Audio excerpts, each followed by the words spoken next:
ये जिमनी थार और ब्रेजा से कम्प्लीटली डिफरेंट है। टोटल वेरिएंट्स आपको 4 मिल जाते हैं और सभी वेरिएंट्स में आपको ऑटोमेटिक ट्रांसमिशन भी मिलती है। अब आप सोच रहे होंगे कि 4x4 होने के बावजूद इतनी माइलेज कैसे? ये सब तो ठीक है, लेकिन सेफ्टी का क्या, स्पेस का क्या और लॉन्च डेट, प्राइस, इसकी भी तो एक्साइटमेंट बहुत ज़्यादा है। उसकी डिटेल भी अभी पता लग जाएगी।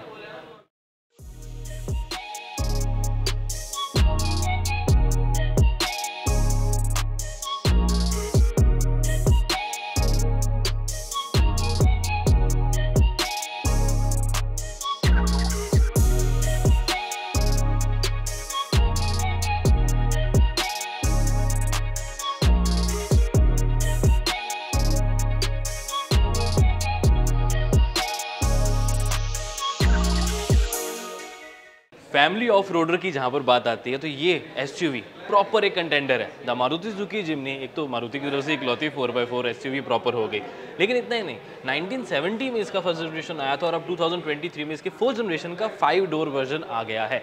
बात करें इसके प्यार की, जो मिल रहा है इसको वो है 25,000 बुकिंग्स ऑलरेडी इसकी हो चुकी हैं। जनवरी में इसे अनवील किया गया था, ऑटो एक्सपो मैंने डिटेल वीडियो आपके लिए बनाई थी। लेकिन अब मेरे हिसाब से जिम्नी को 25,000 बुकिंग्स मिलना एक बहुत बड़ी बात है, बिकॉज ये काफ़ी यूनिक और डिफरेंट तरीके का प्रोडक्ट साबित हुआ है। लेकिन आज की इस वीडियो में हम डिटेल में डिस्कस करने वाले हैं जिम्नी के बारे में, इसके फीचर्स, इसके थोड़ी सी माइलेज के बारे में बताऊँगा, स्पेस के बारे में बात होगी, सेफ्टी को लेकर चीज़ें डिस्कस की जाएंगी और कुछ यूनिक बातें भी डिस्कस करने वाले हैं इस वीडियो में।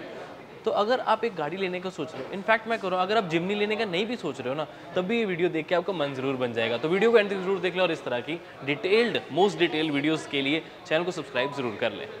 सबसे पहले डायमेंशंस की बात कर लेते हैं। ओवरऑल साइज, कई लोग इसको पूरा थार के साथ कंपेयर करते हैं, लेकिन कई ब्रेजा के साथ। अब अगर लेंथ की बात करें तो ब्रेजा वाली मिल जाती है, लेकिन शेप है वो आपको बड़ी 4x4 थार वाली फील प्रॉपर प्रोवाइड करती है। लेकिन फिर भी एक अच्छा आइडिया देने के लिए आपके लिए प्रॉपर तीनों की डायमेंशंस यहाँ पर लिख दो तो एक बहुत अच्छा आइडिया आपको हो जाएगा। By the way my height is 5'9", आपको एक आइडिया उससे भी पता लग जाएगा। और इतना नहीं, साथ में आपको बताना ये चाहूँगा कि जो इसके approach angle, ground clearance, departure angle, वो भी थार से काफ़ी डिफरेंट है। तभी बोल रहा था थार से काफ़ी ज़्यादा अलग है। इंटरेस्टिंग है इसका अप्रोच एंगल, 36 डिग्रीज का आपको अप्रोच एंगल मिल जाता है, जो कि मेरे हिसाब से 4x4 एसयूवी के लिए बढ़िया रहता है। तो आपके लिए अगर ऑफ रोडिंग कंडीशन हो, कोई रैंप आ जाता है तो आराम से जिम्नी निकल जाएगी, कोई टेंशन लेने की ज़रूरत नहीं है। इंटरेस्टिंग आती है ग्राउंड क्लियरेंस, इसके बारे में सब जानते हैं। 210 mm की ग्राउंड क्लियरेंस मिल जाती है। अगेन स्पीड ब्रेकर्स, खड्डे से निकलना इजी, लेकिन सबसे इंपॉर्टेंट हो जाता है रैंप, जो ब्रेक ओवर पॉइंट होता है आपको वो सही होना चाहिए। तो 24 डिग्रीज का आपको वो भी मिल जाता है। अब उसका मतलब क्या है, एक छोटी सी यहाँ फोटो लगा दो तो आपको एक अच्छा खासा आइडिया हो जाएगा। अब जिम्नी का एक बहुत interesting point, departure angle 50 degrees का मिल जाता है, which is actually more than Thar. तो ये काफ़ी एक्साइटिंग हो जाता है। प्लस थोड़े बोनस टिप्स मैं आपको बताया, तो यहाँ पर आपको दो टोइंग के आपको प्रॉपर हुक्स मिल जाते हैं, जो कि मुझे पर्टिकुलरली काफ़ी बढ़िया लगा कि रेदर देन सिंगल होने के 2 मिल जाते हैं। तो किसी और व्हीकल को निकालना है आपने, तब जिम्नी रेस्क्यू के लिए पहुँच जाएगी। साथ में जो कवर है पूरे रियर टायर को जो प्रोवाइड करता है, ये भी मुझे पर्सनली अच्छा लगता है। और एक और छोटा बताया, तो बाकी चीज़ें बाद में चलेंगे, कि रियर जो कैमरा है वो आपको यहाँ नीचे मिल जाता है, जो कि ऑफकोर्स इसके कॉम्पिटिशन में एक्चुअल में नहीं है। अब बारी आती है जिम्नी के इंजन की। K15B सीरीज़ आपको मिल जाती है प्रॉपर 1.5 लीटर का वही नेचुरल एस्पिरेटेड इंजन। बहुत देर से हमने इसको यूज़ किया है एंड वो 105 PS की पावर, 134 न्यूटन मीटर्स का टॉर्क, वो बेसिक फिगर्स तो आप सब जानते हैं। लेकिन इस इंजन की जो खास बात है वो ये है कि आपको 5 स्पीड मैनुअल ट्रांसमिशन के साथ साथ 4 स्पीड टॉर्क कन्वर्टर भी प्रोवाइडेड है विद ऑल दी वेरिएंट्स, यानी कि जेटा और अल्फा दोनों वेरिएंट्स में आपको ऑटोमेटिक ट्रांसमिशन मिल रही है। अब कई लोग सोच रहे होंगे कि 6 स्पीड की जगह 4 स्पीड क्यों है, उसके 2 रीजंस हैं। एक तो ऑफकोर्स अगर 6 स्पीड देते तो नो डाउट थोड़ी सी रिफाइनमेंट बढ़ जाती, लेकिन उतनी ज़्यादा टॉर्की आपको नेचर प्रोवाइड ना कर पाती। और अगर ये 4 स्पीड है तो थोड़ा सा प्राइस भी जो है वो 6 स्पीड वाला नहीं होगा। तो ऑटोमेटिक ट्रांसमिशन और मैनुअल वाले में बहुत ज़्यादा गैप नहीं होगा as compare to manual versus the 6 speed torque converter. तो थोड़ा सा प्राइस के पॉइंट ऑफ व्यू से और थोड़ा इसको टॉर्की नेचर या टॉर्की कैरेक्टर प्रोवाइड करने के लिए 4 speed torque converter would have been a better option, तो वही कंपनी ने आपको प्रोवाइड की है। तो इसलिए मुझे इसका ये ऑटोमेटिक ट्रांसमिशन से काफ़ी हाई एक्सपेक्टेशंस है। अब एक्सपेक्टेशंस एक और आपको इंटरेस्टिंग चीज़ बताता हूँ, इसके माइलेज को लेकर। नो डाउट अभी हमने इसको ड्राइव नहीं किया, ड्राइव रिव्यू जल्दी आ जाएगा अप्रैल के एंड में एनीवेज। लेकिन इंटरेस्टिंग ये आ जाता है फैक्टर कि जो इसकी माइलेज हम कंसिडर कर रहे हैं, 1.5 इंजन जो हमने देखा है, इसका वेट, हमने कब वेट की बात करें, यहाँ पर लिख भी देता हूँ आपके लिए, उस accordingly on an estimation level 12 से 13 kmpl इन द सिटीज़। लेकिन वो कैसे? इसमें एक टेक्नोलॉजी आपको वो स्मार्ट हाइब्रिड वाली यानी कि आइडल स्टार्ट स्टॉप मिल जाती है। बैटरी नहीं है अलग से, प्रॉपर हाइब्रिड या स्मार्ट हाइब्रिड की बैटरी 48 वोल्ट वाली वो नहीं है, लेकिन आपको आइडल स्टार्ट स्टॉप फंक्शन मिल जाता है। यानी कि जब आप सिटीज़ में जब आप रुकोगे रेड लाइट्स पे या ट्रैफिक में भी रुकोगे तो इसका इंजन कट ऑफ हो जाएगा। जब आप ब्रेक पे पैर रखोगे या क्लच पे पैर रखोगे तो उसी वक्त आपका जो इंजन है वो दोबारा स्टार्ट हो जाएगा। ये मैनुअल और ऑटोमेटिक दोनों में ऑप्शन अवेलेबल है। तो 12 से 13 kmpl सिटी में वी आर एक्सपेक्टिंग, हाईवेज पे 16 से 17 kmpl मैक्सिमम, बिकॉज कोई 6 स्पीड होता तो माइलेज 1-1.5 kmpl और बढ़ जाती, लेकिन वही फिर टॉर्क की नेचर मिस आउट कर जाती, इसीलिए 4 स्पीड के साथ 16 kmpl के आसपास इसकी माइलेज रह सकती है। लेकिन अब वही ये ड्राइव रिव्यू पे इसके जो ये इंजन और ये सब परफॉर्मेंस पावर सब कुछ है वो तब हम डिस्कस करेंगे। लेकिन बहुत लोग ये सोच रहे हैं कि इसकी जो पिकअप है, एक्सप्रेशन है, वो किस तरीके की रहने वाली है। तो आई पर्सनली बिलीव कि हो सकता है वो थार से ज़्यादा क्विक ये हो एटलीस्ट 0 to 100, बिकॉज वेट का काफ़ी ज़्यादा फ़र्क है और साइज़ का, शेप का फ़र्क भी आ रहा है। तो it will be quite interesting एक ड्रैग रेस अगर इन दोनों की हो जाए तो शायद वो भी आपके लिए अपलोड कर दे। तो उसके लिए चैनल को सब्सक्राइब जरूर कर लें। और हाँ, इस तरह की मोस्ट डिटेल वीडियोस हम आपके लिए अपलोड करते ही रहते हैं। अब शुरू करते हैं इसके बेसिक लुक से। पहले तो बॉक्सी एलिमेंट आपको पूरा मिल जाता है क्योंकि एसयूवी भी फील तो पूरी आने वाली है। साथ में आपको LED headlamps, LED DRLs, parking light भी आपको एलईडी मिलती है। ऑन करके दिखा देता हूँ। हेडलाइट वॉशर मुझे पर्टिकुलरली काफ़ी बढ़िया लगते हैं इसमें। साथ में हेलोजन आपको मिल जाएगा इंडिकेटर, और हेलोजन ही आपको मिलेंगे फॉग लैम्प्स। लेकिन overall front look looks really good. Specially ये जो ग्रिल है, किस गाड़ी की याद आ रही है नीचे कमेंट करके ज़रूर बताना। साथ में सुजुकी का बड़ा सारा लोगो, प्रॉपर इसकी बम्पर। लेकिन इस बम्पर की खास बात आपको बताता हूँ, एक यूनिक चीज़ कि जो ये बम्पर है ना, जितना भी ब्लैक मटेरियल आप देख रहे हो कि एक रफ टेक्सचर्ड मटेरियल दिया गया जो कि एक हार्ड प्रोवाइड तो किया ही गया है, लेकिन उसके साथ साथ आपको इस तरीके का टेक्सचर मिल जाता है जो कि पत्थर, स्मजेस या छोटे पेबल्स वो अगर लग जाए तो उससे ख़राब नहीं होता। तो मतलब ख़राब होता है लेकिन स्क्रैच रेजिस्टेंस आ जाता है, बहुत जल्दी ख़राब नहीं होता। यूजुअली बाकी कार्स का मटेरियल डिफरेंट होता है। तो ये बम्पर डेफिनेटली आपकी गाड़ी की लुक को बनाए रखेगा, बिकॉज पेबल्स वगैरह या थोड़े छोटे मोटे स्क्रैच वाली चीज़ें होती है ना, वो लगने के चांसेस बढ़ जाते हैं जब आप एक 4x4 व्हीकल लेते हो। तो अगर इसको ऑफ रोडिंग लेके जाओगे, नॉर्मल यही मेटल होता तो जल्दी स्क्रैच आता, कलर्ड होता, जैसे पेंट होता तो जल्दी स्क्रैच आता। लेकिन ये जो ब्लैक मटेरियल है काफ़ी रफ यूज़ किया गया तो काफ़ी स्ट्रॉन्ग भी है। ओवरऑल साइड प्रोफाइल देखेंगे तो आपको मिनी हमर वाली प्रॉपर लुक प्रोवाइड करती है। अब हमर इसलिए मैं इसको बोल रहा हूँ, एक मैं बेइज्जती नहीं कर रहा, कॉपी करने की नहीं बोल रहा, मैं अच्छी चीज़ बोल रहा हूँ कि हमर वाली लुक आपको मिल जाती है। अगर बजटेड आपको एक पॉकेट फ्रेंडली हमर लेने का मन करे जो आप प्रैक्टिकली यूज़ भी कर पाएँ तो ये एक बहुत अच्छी ऑप्शन रहती है। फ्रंट प्रोफाइल, साइड प्रोफाइल और कंप्लीट रियर प्रोफाइल भी आपको एक बड़ी एसयूवी वाली लुक प्रोवाइड करती है। अब ओवरऑल साइड प्रोफाइल में ध्यान से देखेंगे तो वही ब्लैक आउट मटेरियल पीछे तक कंटिन्यू किया गया। 15 इंचेस के अलॉय व्हील्स प्रोवाइडेड है। बड़े आपको टायर्स मिल जाते हैं जो कि एक अच्छे खासे सेक्शन के साथ आते हैं, जो कि इस गाड़ी के हिसाब से ठीक है। नो डाउट थोड़ी विड्थ ज़्यादा होती तो और एसयूवी वाली लुक आती, बट फिर माइलेज पावर वगैरह में थोड़ा सा डिफरेंस आया था। तो इसको बैलेंस रखने के लिए ये सही टायर प्रोफाइल प्रोवाइड की गई है। ओवरऑल साइड में ही आपको इंडिकेटर, ORVM, एडजस्टेबल, रिट्रैक्टेबल दोनों आपको मिल जाएंगे। एक छोटी सी crease line on the window, ये भी काफ़ी अच्छा लुक प्रोवाइड करती है। रिक्वेस्ट सेंसर मिल जाएगा। पूरा ब्लैक्ड आउट जो ये एलिमेंट जैसे मैंने बताया थोड़े रफ मटेरियल के साथ आता है जो कि स्क्रैचेस से रेजिस्ट करेगा। साथ में मिल जाते हैं आपको ड्रिप रेल, ताकि बारिश का जो पानी है वो आपको यहाँ ड्रिप होता ना नजर आए। यहाँ से आएगा तो ये पीछे की तरफ चला जाता है। ये वाला जो पूरा एरिया यहाँ से भी पूरा आएगा, ये आया पानी पूरा का पूरा यहाँ से ड्रिप यहाँ करेगा। आपकी इस तरफ साइड पे विंडोज़ पे पानी आपको नहीं आने वाला, ना ही पीछे की तरफ आएगा। तो ये एक काफ़ी बेनिफिट फीचर हो जाता है, बिकॉज एक तो मार्क्स नहीं आएंगे, डिस्ट्रैक्शन नहीं होगी और सारे के सारे जो पानी है वो आगे तरफ आएगा।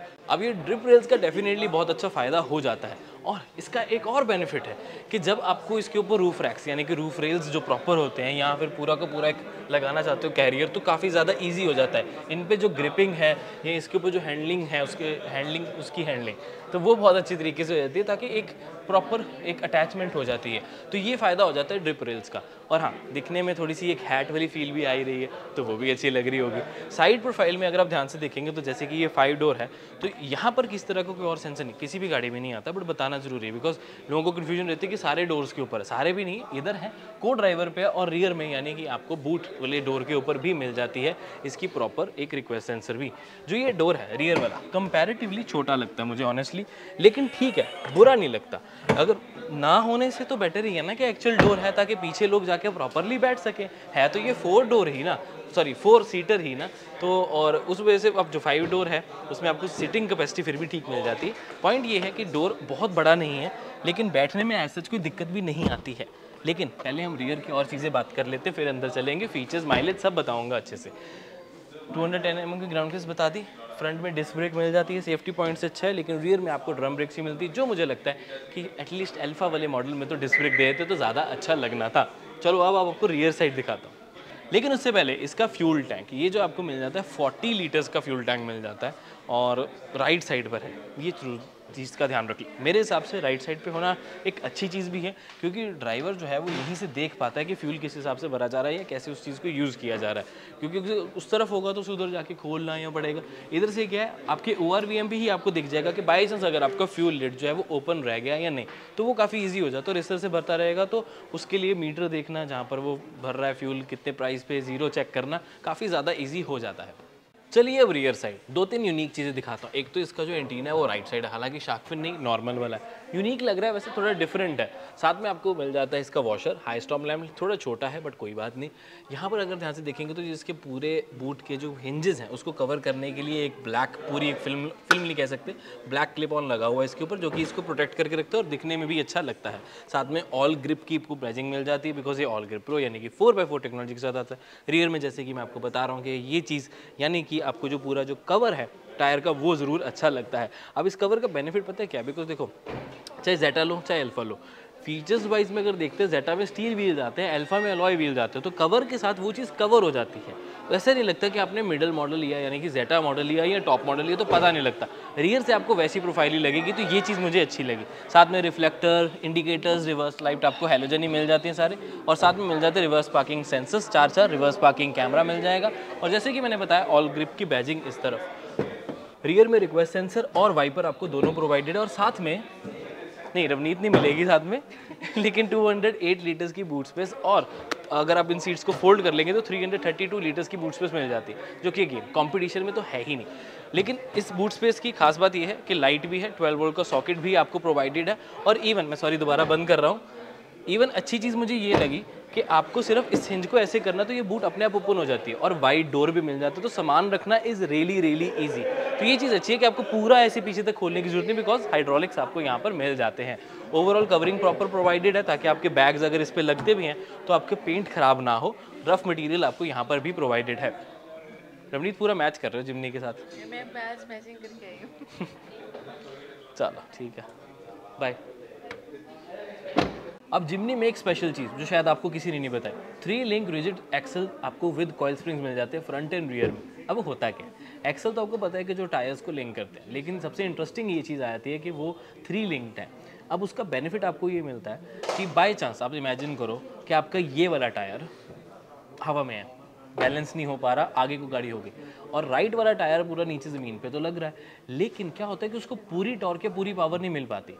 अगर हम नॉर्मल कार्स की बात करें, 3 लिंक का बेनिफिट ये होता है कि अगर ये हवा में, तो इसका जो ऑपोजिट टायर है उसको जो इसको टॉर्क मिलनी चाहिए वो ऑपोजिट वाले टायर को पूरी जोर मिलती है, ताकि वो कंट्रोल रख सके, ग्रिप रख सके विद द रोड, और वो टॉर्क है वो कहीं ना कहीं उसको मिल जाती है, जिसकी वजह से आप अगर ऑफ रोड कंडीशंस में कहीं फंस जाएं जहाँ पर एक टायर आपका ऊपर हो जाए, तो दूसरे टायर को डबल पावर मिल जाए और आप वहाँ से निकल सको। तो ये बेनिफिट होता है आपको 3 लिंक रिजिड एक्सल का विद कॉइल स्प्रिंग्स। अब कॉइल स्प्रिंग्स इसलिए ताकि आपको एक कंफर्टेबल राइड मिल सके, बिकॉज वो थोड़े सॉफ्टर साइड पर है। अगर मैं अभी भी ऐसे देखूंगा, अगर मैं बैठ रहा हूँ तो आप देख सकते हैं कि थोड़ी सी मूवमेंट रहती है, तो ये सॉफ्टर साइड पर है। तो ये आपको एक बेनिफिट मिल जाता है कॉइल स्प्रिंग होने का, कि आपको एक कुशनी राइड प्रोवाइड कर देती है जब आप खड्डों पे, सिटीज़ में, या इवन स्पीड ब्रेकर से पास ऑन करते हो, चाहे फ्रंट पे बैठे हो रियर में बैठे हो, एक कंफर्टेबल राइडिंग आपको एक पोजीशन मिल जाती है।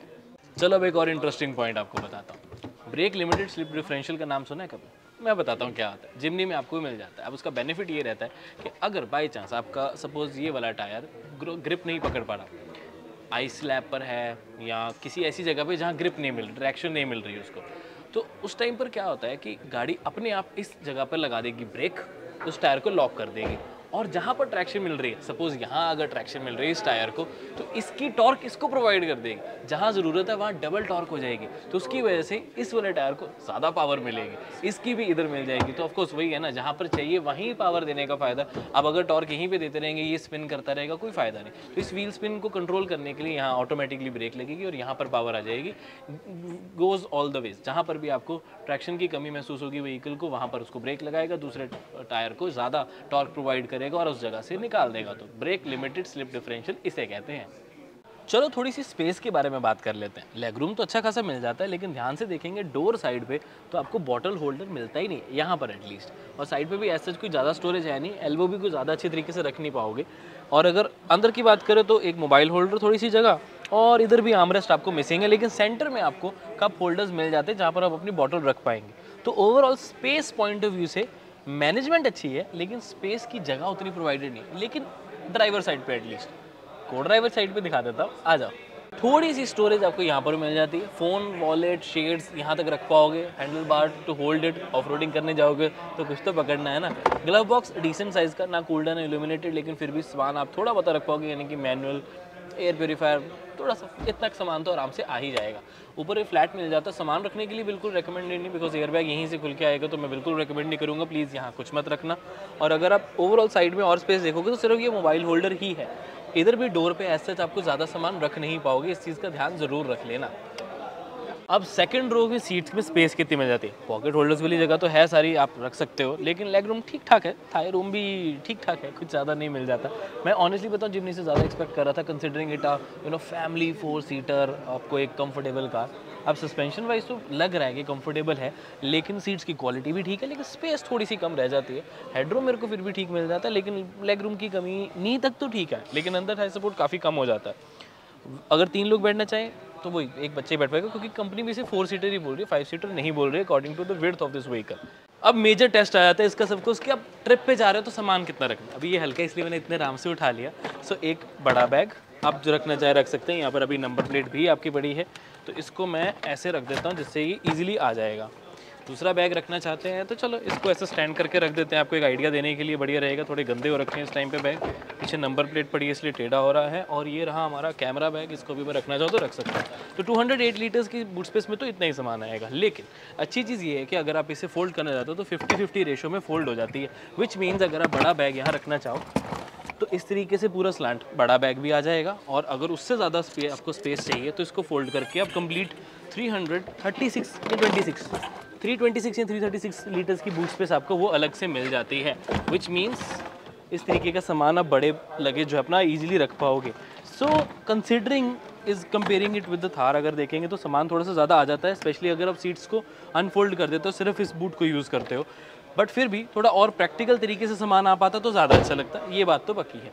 बट फिर भी सामान आ रहा है, ये चीज़ एटलीस्ट अच्छी लग रही है। और जैसे कि मैं आपको दिखाना चाहता हूँ एक चीज़, इधर आओ, 12 वोल्ट का socket for your vacuum cleaner, charging needs या टायर पंचर अगर आपका हो जाए तो वो उसके लिए भी मिल जाएगा। और ऑफकोर्स ये आपको एक लैंप भी यहाँ पर प्रोवाइडेड है। अब जिमनी है ऑटोमेटिक, ये वाली अगर आप मैनुअल भी लोगे तो आपको एक ये एक्स्ट्रा गियर मिलता है, जिसको हम लो रेंज ट्रांसफर केस भी बोलते हैं। आपने कई 4x4 व्हीकल्स में से देखा होगा। लेकिन अब इसे देखो, ज़्यादा टेक्निकल मैं नहीं जाऊँगा, कहने का मतलब ये है कि जब इसके व्हील्स को ज़्यादा टॉर्क चाहिए होता है तब इन फंक्शंस को यूज़ किया जाता है। उस टाइम पे क्या होता है कि रेस आप चाहे ज़्यादा दो, रेजोल्यूशन ज़्यादा नहीं होगी, टायर स्पिन नहीं करेगा, इंजन के घूमने के हिसाब से यानी कि रेवोल्यूशंस के हिसाब से टॉर्क प्रोवाइड की जाती है ऑन द व्हील्स। तो उस केस में सिंपल वर्ड्स में अगर कहना चाहूँगा, इस फंक्शन को यूज़ करते रहोगे तो आप अपनी कंडीशंस के अकॉर्डिंगली इसको यूज़ करते हुए अलग अलग सिचुएशन से बाहर निकल पाओगे। तो उस टाइम पे ऐसा नहीं है कि बहुत ज़्यादा पावर देनी पड़ रही है, आवाज़ ही आवाज़ आ रही, पावर आ ही नहीं रही। तो ग्रिप के लिए, टॉर्क के लिए ये बहुत ज़रूरी फंक्शन है। अब इसके फीचर्स, आई नो हमने ऑफ रोड वाली तो सारी चीज़ें कर ली, लेकिन आपने अल्टीमेटली इसे जब फैमिली कार की तरह यूज़ करना है तो 9 इंच की touch screen, Android auto, Apple CarPlay, वो भी वायरलेस टेक्नोलॉजी के साथ, सुजुकी के सारे कनेक्टेड फीचर्स मिल जाते हैं। और ये इंटरफेस मुझे पर्सनली अब बलिनो में आना शुरू हुआ था, फिर ब्रेजा में आया, ग्रैंड विटारा में भी आपको मिलता है और यहाँ पर भी यही मिलता है। मुझे पर्सनली काफ़ी बढ़िया लगता है, बिकॉज स्मूथ है, काफ़ी अच्छी तरीके से काम करता है, उससे मच बेटर है पहले वाले से। तो ये स्मार्ट प्ले प्रो सिस्टम आपको पसंद आएगा, ये बात तो पक्की है।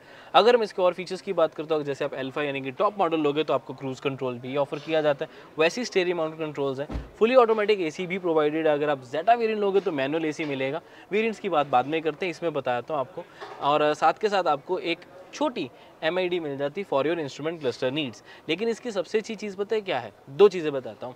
एक तो ये जो सारा मटेरियल है ये आपको वही टेक्सचर्ड वाला मिल जाता है, तो जल्दी स्क्रैचेस इसके ऊपर नहीं आने वाले। इनफैक्ट जो ये ग्लास भी यूज़ किया गया आपके क्लस्टर के ऊपर, तो ज़्यादा पीछे तक रखा गया है, उसके 2 बेनिफिट होते हैं। एक तो वो प्रोटेक्टेड रहते हैं और उसके साथ साथ रिफ्लेक्शन किसी तरह की नहीं आती। यूजुअली बाकी ग्लासेस देखोगे तो उन पर रिफ्लेक्शन होती है, बट ये एंटी रिफ्लेक्शन ग्लासेस है, बिकॉज अगेन आप नहीं चाहते कि आप 4x4 ऑफ रोडिंग कर रहे हो तो डिस्ट्रैक्शन आपके साथ हो।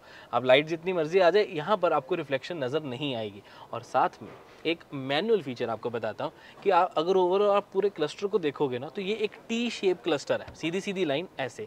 अब उसका रीज़न इसलिए, इस सीधी लाइन का रीज़न इसलिए कि अगर आप कभी ऑफ रोडिंग में कंडीशन आपकी व्हीकल की ऐसे लेफ्ट या राइट हो, तो आपको एक लेवलिंग के लिए, यानी कि एक बैलेंसिंग के लिए, एक मैनुअल आइज से आपको जल्दी पता लग जाए कि भाई गाड़ी का जो लेवल है ना वो थोड़ा सा ऑफ है।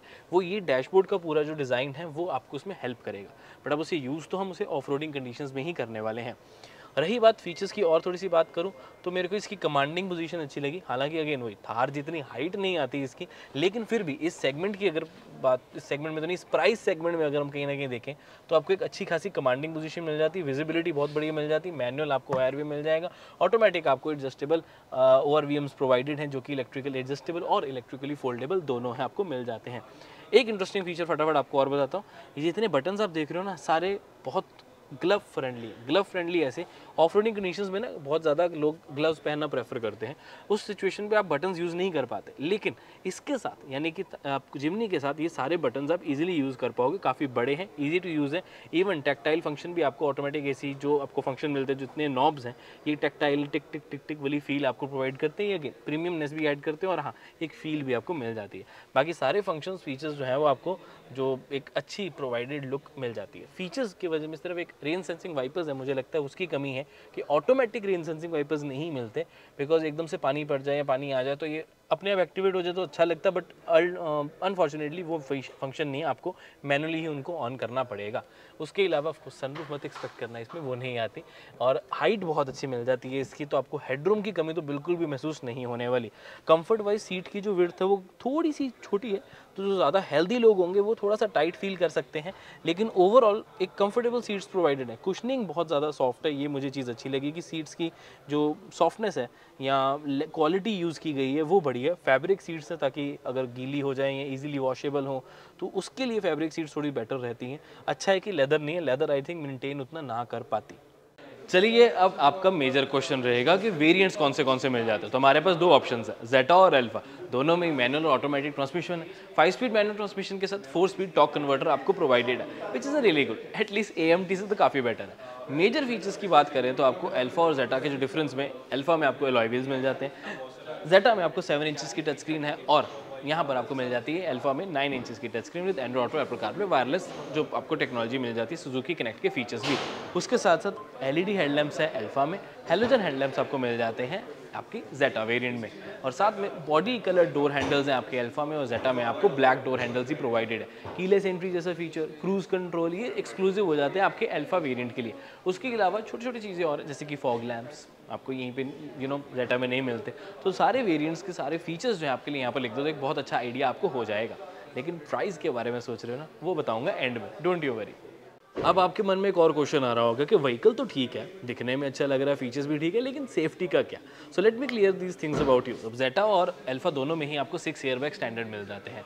अब चलते हैं आगे, बाकी फीचर्स ABS EBD आपको स्टैंडर्ड मिलेंगे, ऑफ कोर्स 6 एयरबैग जैसे कि मैंने बताया, साथ में रिवर्स पार्किंग कैमरा और रिवर्स पार्किंग सेंसर्स भी आपको प्रोवाइडेड है, और साथ में मैंने आपको बताया अभी वो ब्रेक लिमिटेड स्लिप डिफरेंशियल के बारे में, रिजिड एक्सेल के बारे में, तो डेफिनेटली आपको उससे भी काफ़ी बेनिफिट मिलेगा। अब उसका मेजर बेनिफिट वही आता है कि सेफ्टी के लिए कंपनी ने ध्यान तो दिया है। प्लेटफॉर्म लेडर ऑन फ्रेम आपको प्रॉपर प्रोवाइडेड है, लेकिन सेफ्टी रेटिंग, क्रैश रेटिंग जब आएगी तो एग्जैक्ट सेफ्टी रेटिंग आपके साथ हम जल्दी शेयर कर देंगे।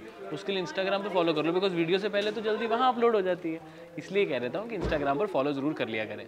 अब बारी आ जाती है इसके कलर ऑप्शंस की। एक तो ये किनेटिक येलो तो आपको मिल ही जाता है, साथ में ग्रेनाइट ग्रे है, पर्ल आपको आर्टिक वाइट मिल जाता है जो कि वाइट कलर है, और साथ में मिलेगा आपको Nexa blue, sizzling red option मिल जाती है, और सिजलिंग रेड के साथ आपको ब्लैक रूफ, और इसी यही किनेटिक के साथ जो मिल जाती है ब्लैक रूफ, इसी क्योंकि ये ड्यूल टोन नहीं आता, सिंगल में किनेटिक आपको ये नहीं मिलेगा।